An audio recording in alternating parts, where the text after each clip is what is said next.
say Douglas Ladner next week, and I'm away. Next Sunday, Dorian and I are taking Grace up to Boston University to start her college life. And to be honest, the only reason I have to go is because we need to check luggage. So, you know, it's cheaper to fly me there than to ship the stuff. So I'll be tagging along. And I'm going to speak. There's a brand new center in Boston, Center for Spiritual Living Boston. They just started about 4 months ago, and I'm going to speak there on Sunday. So I'm looking forward to being with that community. Yeah. That way the whole thing's a write-off. It's perfect. We can edit that part out, right? I'll have to take. Okay. One of the basic ideas of a metaphysical teaching, and the science of mind in particular, is the idea that what we want to do essentially is come into harmony with the reality of our own nature. You know, what are we here designed to be? How are we designed to express? How are we designed to live? And if we look around the universe and we look at life in particular, we see that life is all about growth.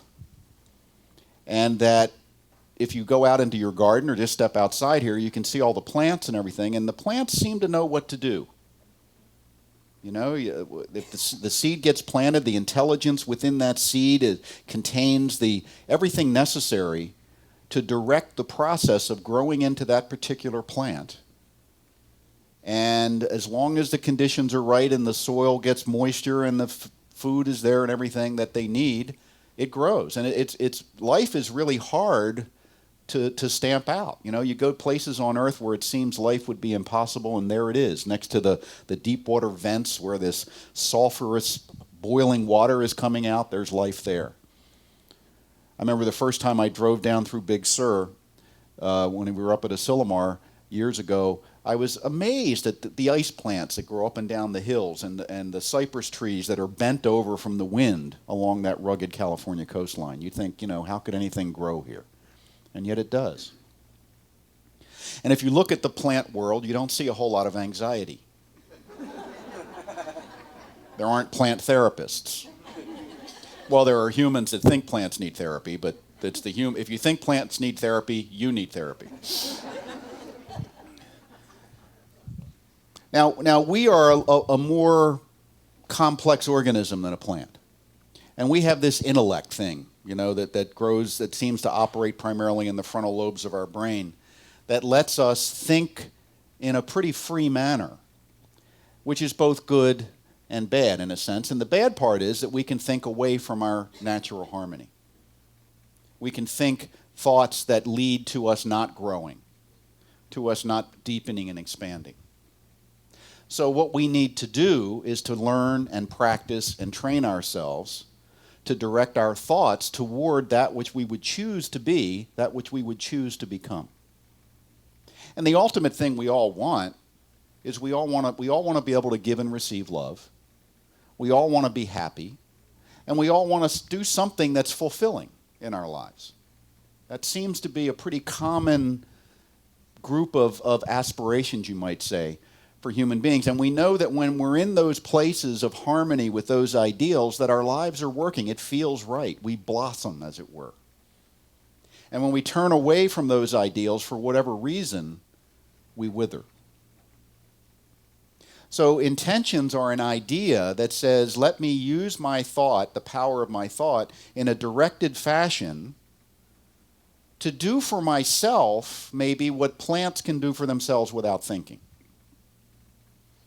To be my own watering and fertilizing, to do my internal work so that my life on the outside works in a consistent way with who I really choose to be, that allows me to feel fulfilled. And what's interesting is when you truly feel fulfilled, you find that you're serving others as well.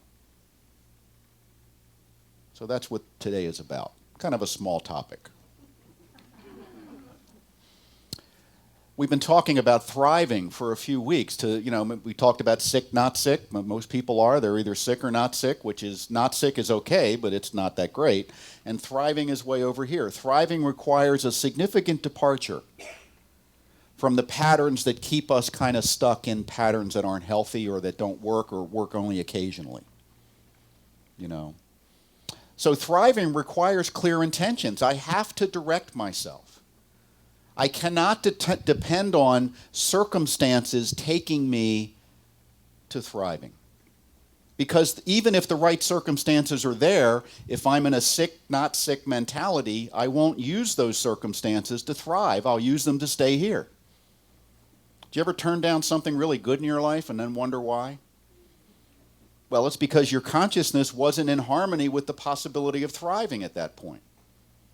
So unless my consciousness is in the right place, unless my mind is receptive to my good can be all around me, which, by the way, it is all the time. And I either won't see it or I'll come up with a rationalization why I'm not taking advantage of it. We're not rational beings. We are rationalizing beings. We put a lot of energy into rationalizing why whatever our current worldview or point of view is correct, don't we? Even if we have to deny the facts. A lot of fact denying going on in our political world right now. On both sides of the spectrum. Because if I have a worldview and your facts don't fit it, I've got to say, well, your facts must be corrupt. Right? Because how else can I stay in my worldview? And we don't want to be knocked out of our worldview. We have an internal mechanism to keep us in our worldview. So if my worldview, I have a worldview that I'm not thriving in, that's a problem. Because I will tend to stay in that worldview, justifying my misery and trying to get you to join me. As opposed to saying, well, maybe, what if I'm wrong? Here's a good question to ask yourself on a regular basis. What if I'm wrong?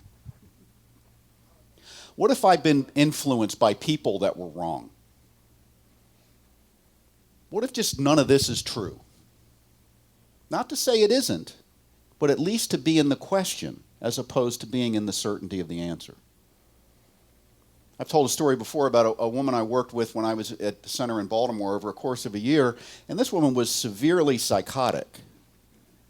I mean, she believed that at night, when she was asleep, representatives of the government and the Catholic Church were coming in and entering her brain and putting thoughts into her brain and taking away her happiness. She literally believed that. Believed it was true. And she started coming to service, and she'd come to service, and before the service started, she'd leave. Did that for about 8 weeks. Then one week, service started, she was sitting in a chair. About 5 minutes into the service, she got up and walked out. And over a period of several months, she got to where she'd stay through the whole service, but she wouldn't stay afterward. And then one day she came up to me and she said, can I talk to you? And I said, yeah.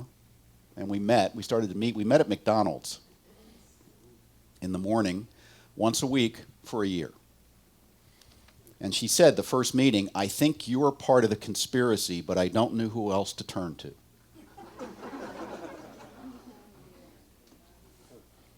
And I'm thinking, boy, am I in over my head here. I mean, I'm doing prayer treatment, I'm doing the things that I know to do, but on that level of kind of conscious awareness, I'm thinking, holy And what came to me after a couple of weeks was simply to say to her, what if you're wrong? And immediately the defense, oh, I'm not wrong, I know, and she would have all the evidence, which didn't exist, but she believed it, right? And I would just say, at least 2 or 3 times a meeting, what if this isn't true? Can you let yourself at least get into the place of asking the question? And she couldn't. It was too real to her. And then one day she came in and sat down and her whole countenance had changed. She just looked like a different person. And I said, what's going on? And she said, I know it isn't true. Really screwed up her psychiatrist, who called me and said, what have you been doing with her? I said, asking her the same question over and over and over and doing prayer. He said, maybe I should have been doing that. you know. She was ready to get off her meds, and she became a substitute teacher.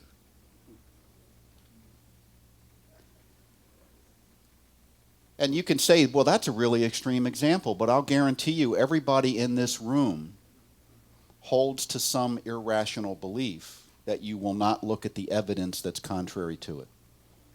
And it may be about somebody in your family that you've grown to not like, or someone whose faults you can't see. It may be about your own sense of who you are in the world and your own sense of competence and the potential for you to be successful. It may be about some idea about the government or about some institution that you've decided is corrupt or that you've decided can't be corrupt.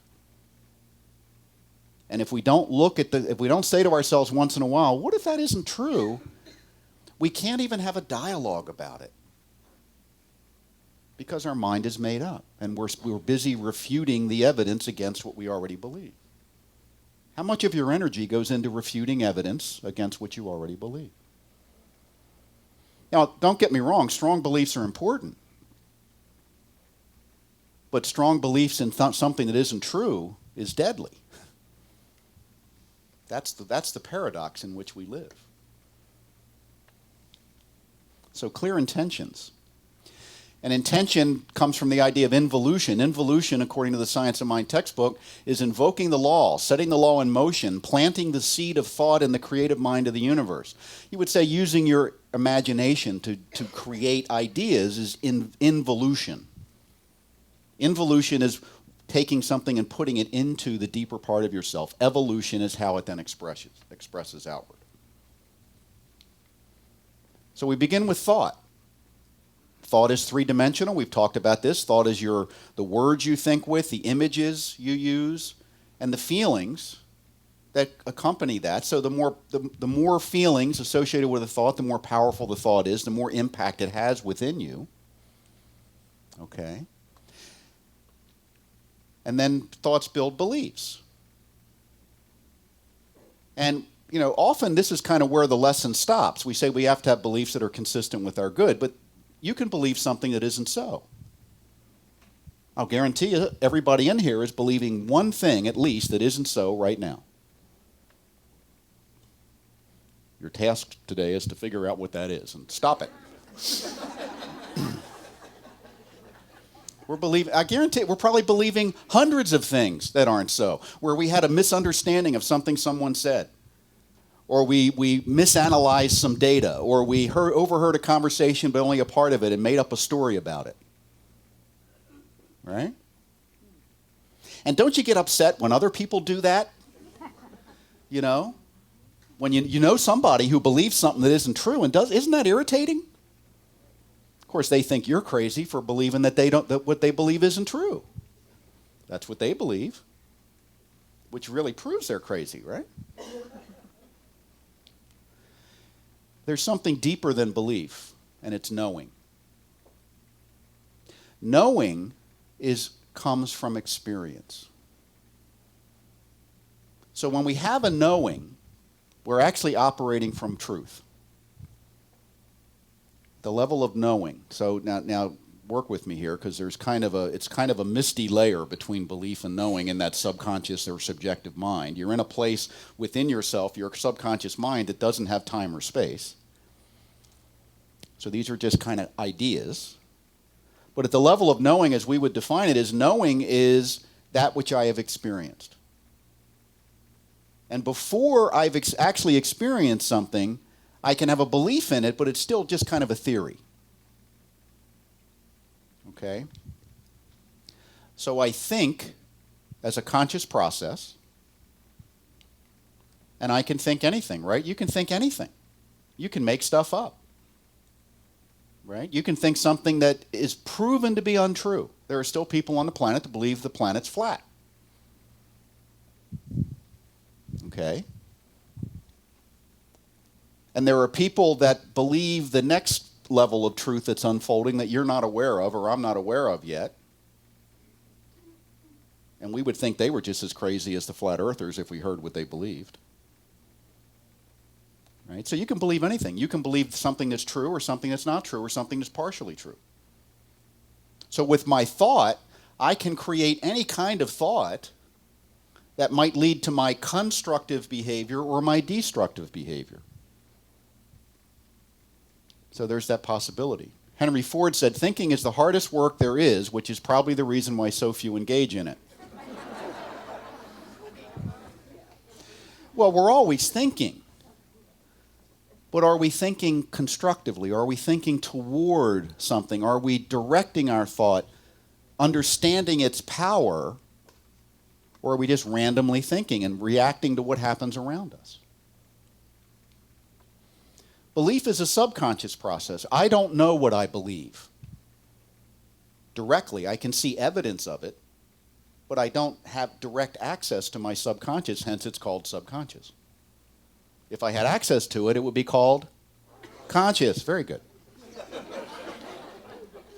And I can believe anything. I can believe the world is flat. I can believe Obama's a Christian, or I can believe Obama's a Muslim, or I can believe he doesn't exist. I can believe there's something wrong with you or something right with you. You see? I can believe that the Catholic Church and the government is coming into my dreams at night and sucking out my happiness.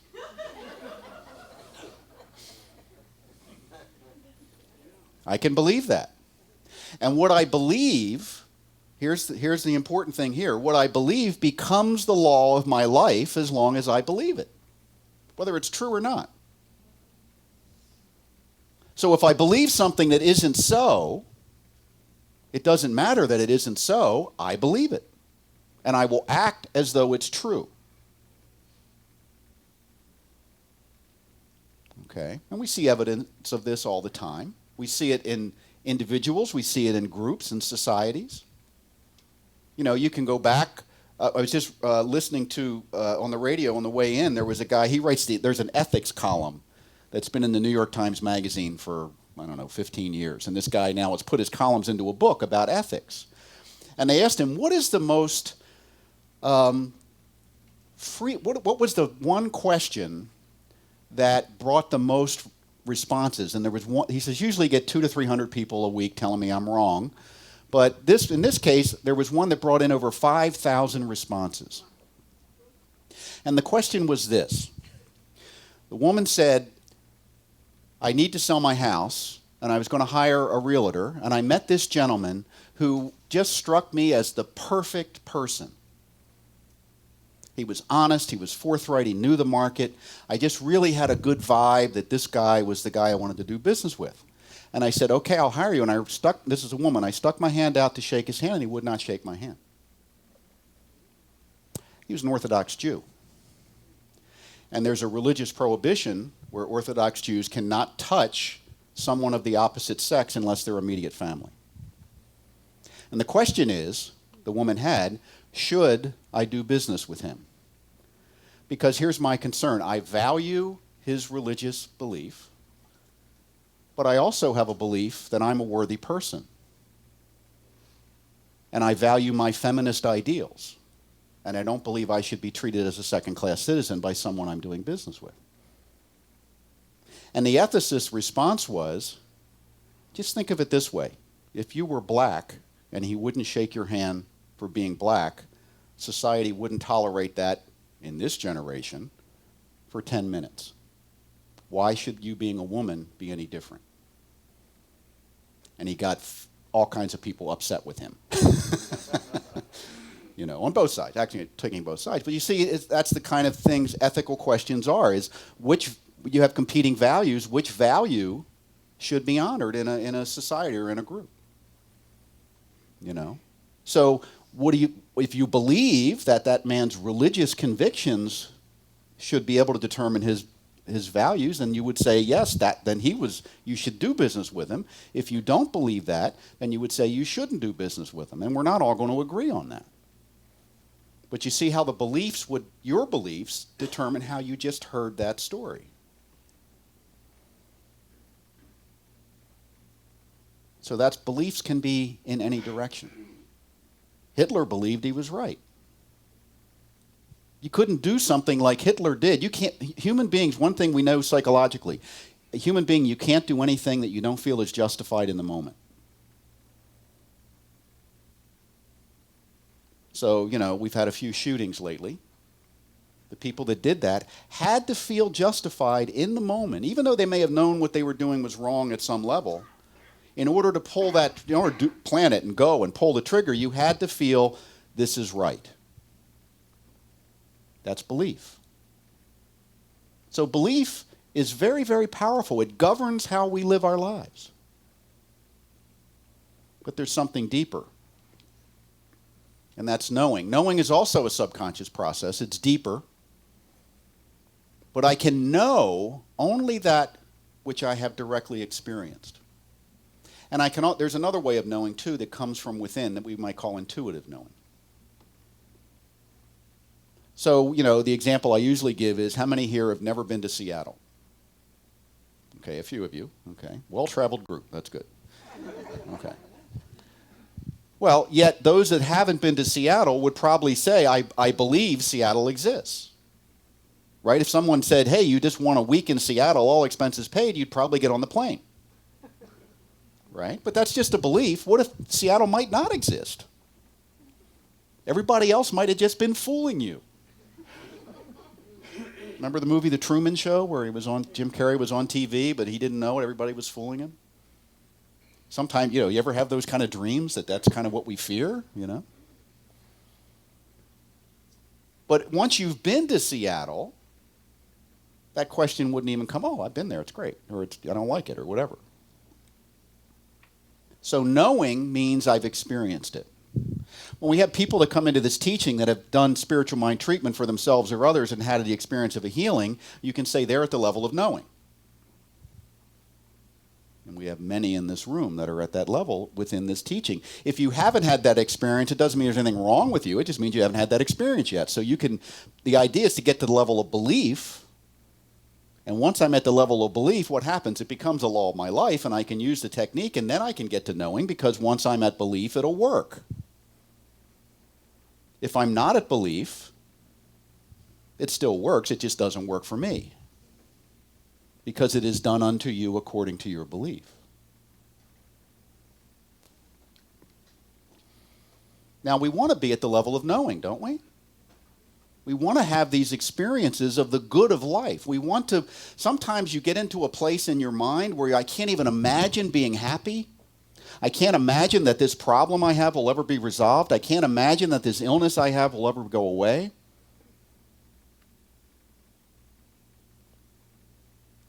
And the danger is we fall into the belief that no, it won't. And we become to identify with it at such a deep level that we defend it as part of our worldview. We defend our illness. We defend our poverty. We defend whatever it is. It's called hugging your chains. And somebody say, that can be healed. Oh, don't tell me. You don't know what I've been through. I've been to this doctor and this church and that church, and I still got it, so it must be really powerful. Hang on to that belief. What if that isn't so? What if that disease isn't incurable? What if your sense of sadness when you wake up in the morning isn't the only way to be? Or isn't the inevitable result of being you? What if there's another option? Before I can set an intention to move forward, I have to have that opening of possibility that the intention is even worth setting. Or I'll work against myself the whole time, won't I? Well, what's the point in doing affirmations? Nothing's going to work. My life sucks. I got proof. I have the experience that that's what's happening. But is that the ultimate reality? So the idea of knowing would equal wisdom. Wisdom comes from within. Wisdom is more the heart than the head. The head is the intellect, and the intellect is very powerful. It's directive. It's sort of like your keyboard on your computer. Okay? What's going on in the computer is directed by what you do on the keyboard. But the keyboard doesn't work if you disconnect it from the central processing unit. Okay, then it's like a doorstop or, something to clean out the cat box with. It's not a good input device unless it's connected. The wisdom, the software, the way the keyboard is interpreted is all within the computer. So your subconscious mind relates to that central processing unit. Your software is the beliefs that you have accepted and the knowing that you have. And everything that's input through your thinking and through your senses and what you think about what you see and hear and taste and smell goes through that software. So the problem is some of us have installed software that is Destruct 101. Or 1.0, I guess would be the way you'd say it in IT language, right? So you need to delete that software and install I Am Love 1.0. And how do you do that? You do it through the keyboard, right? You tell the keyboard gives the instructions on how to do that, and you maybe put a disk in. It's all input device. Nothing happens in the central processing unit to change it unless it goes through the input device. You have to do it yourself. If you want different software, if you want to upgrade your software, you have to do something with the input device to do that. If you want to change what you believe, your worldview, because it isn't serving you, it's keeping you in sick, not sick, you have to reprogram by changing what goes into the input device, which is what you think about. And a good way to begin is this true? Is this that I believe serving my highest and best? Or is it causing me misery, and am I justifying the misery by believing that I'm right? Well, if I'm this upset, it must be true, right? So it's heart wisdom about how do I engage my heart more fully. And when we did that little exercise, for those of you that were here when we did the visualization earlier, connecting with what's already there. I have to have the software that lets the wisdom that's already in my central processing unit express. There's something in you that knows what to do and how to do it. But many of us, through our conditioning and through what we've been taught and what we've been told, have put layers and layers that block us from that wisdom. Mostly layers about fear. Here's what you should be afraid of. See, I get all my medical advice today on Facebook. Because there's always people, I have a lot of friends, and they're always telling me, here's what you should eat, here's what you shouldn't eat. Somebody today put pictures of tumors on just to say, if you get one of these, this is what you should know. You know, and I was okay with that until about 2 weeks ago. I got 2 different things about bananas. Actually, 3. One was if you take old banana peels and rub them on your teeth will get whiter. And I thought about me sitting there doing that and being observed by someone. I said, I don't think I can do it. The other one said, within bananas that get brown spots on them is a chemical that helps your immune system. Maybe many of you have seen that one. Another one said, if you eat ripe bananas, you'll get cancer.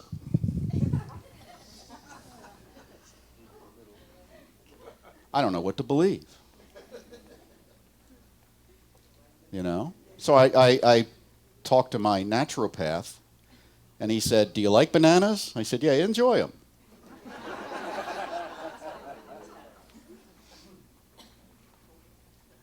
You know, we look around. Are we getting scared of our food, right? Oh, you know, if you eat too many blueberries, you'll turn blue. Although they do have lots of antioxidants, right? Lewis Black, the comedian, did a thing one time. He said, I look at the studies, I don't know what to do. It said, this study says eggs are good for you. This study says eggs are bad for you. This study says drink a lot of coffee. This study says cut out coffee. Come on, I got to eat breakfast. Make up your mind. And what do we say about that stuff? I don't know what to believe. Because true, if you look around the world and look at the experts, you'll be confused as hell. Just economics. Nobody can agree on what anybody's policy is going to do. You know? I believe God created economists to make astrologers look good.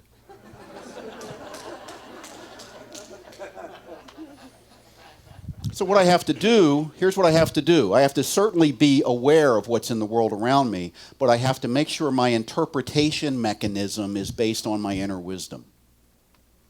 that I take in the information from wherever it is, and it rinses through a consciousness that is based on my own inner knowing, that I have worked to get as close to the biggest truth I can get as possible, knowing I'll never get it perfect. I'm always going to believe some stuff that isn't so.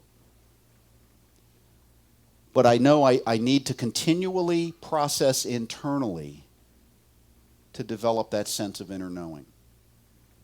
Where you get that inner sense of where you resonate with truth and you resonate differently with falsehood. And you're willing and able to live in the question. It's okay if I don't know whether to eat a banana or not. The world will not come to an end. There are other fruits, right? It's okay if I don't know which presidential candidate's economic policies are going to work the best. Neither do they.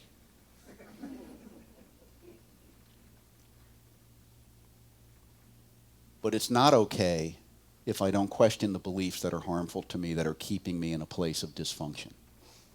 That's not okay.